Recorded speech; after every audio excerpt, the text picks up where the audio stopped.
Very much, Megan. Well, my mama told me you better shop around. She also told me to eat my fruits and vegetables, but can doing that actually make me happier?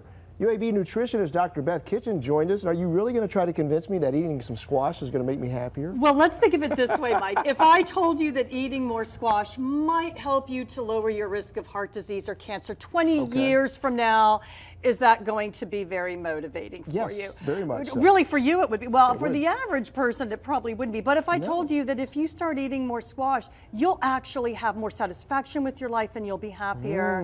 Now that squash is looking better, isn't it? Yes. And this is one of the problems that we have with healthier eating. There's not a whole lot of immediate satisfaction with that, right? It's not a short-term feedback that you get. You've obviously never had my grilled veggies. Obviously not. Obviously not. But no, this is based on research now. That's not been done just once, but it's been over time. Yes, this was an actual real study that some researchers in Australia did. And what they did is they looked at the food records of over 12,000 adults in 2007, 2009, and 2013. And then they also looked at their life satisfaction scores. And this is a score that you can, a survey that you can do to get at sort of how happy are people, how satisfied are they with their lives.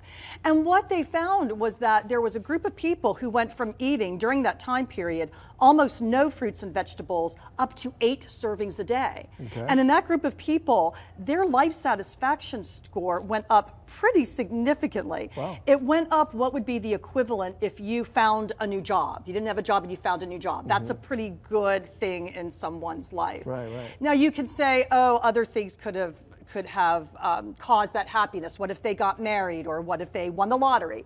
Well, they measured other things in their lives that happened, life circumstances, changes in their salaries, all of those kinds of things.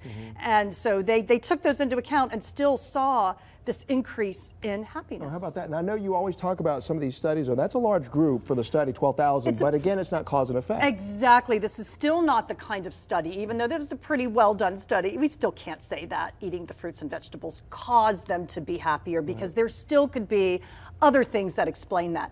But it's an interesting study, and I think that, you know, what's the harm in eating some more fruits and vegetables, and maybe it does make you happier. Because it does reaffirm some things that are good for us. Obviously, if we're eating those fruits and vegetables, we're healthier. That's going to make us happier. And the researchers, of course, don't know why they saw that effect. It could be a lot of different things. Maybe there's something in the fruits and vegetables that makes you happier, but it also could be just this feeling of, I'm taking good care of myself, and feeling good about yourself, and that sort of self-care that we do when we exercise and eat right, and that makes you feel good about yourself. So, and you know, singing the VeggieTales songs always made me happy too. That's always a good thing too. So try it, see if it makes you feel good, see if it lifts your mood. Right? What's the harm, right? All right, thank you, Dr. Beth. Thanks a lot, Mike.